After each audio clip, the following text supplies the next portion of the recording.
अगर हमार शादी केहू और से हो जाई तो तू का करबा? तोरा साथे हम दहेज में चलम ना तो अपन नौकर बना के ले चली हो। तार दुख हमरा से देखल ना जाई। हट पगला, ऐसा थोड़ी होला।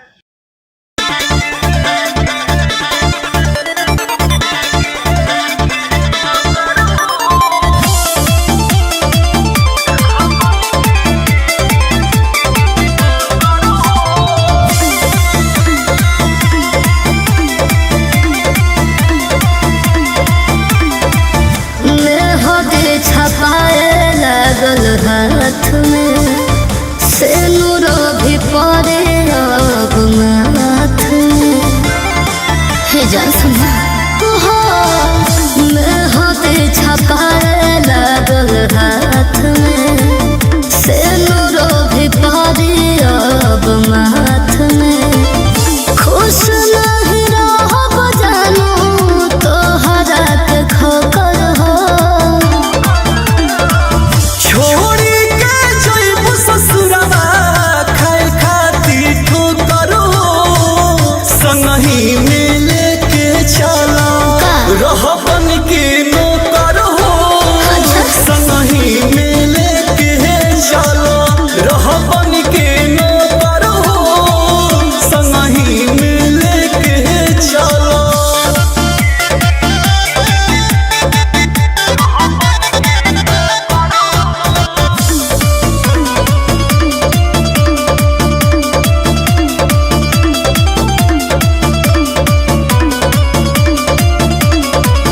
कुछ मजबूरी बा तब हो तो दूरी बा।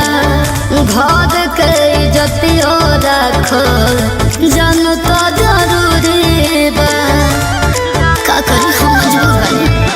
तू पिया के चाल हो जाइबू हो अपन पगला के भुलाइबू हो। तू सातो जन्म के फेरा लेके जन्म भर वचन निभाइबू हो।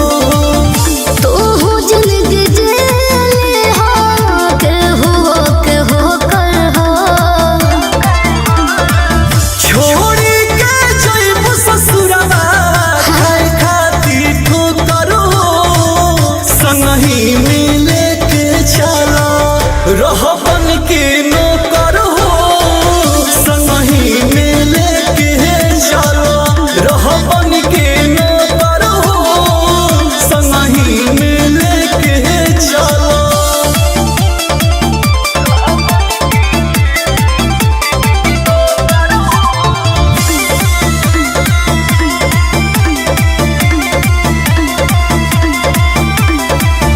जिद काहे करेला जाएला लड़ेला पगली के बात के अपना के आरो न करे।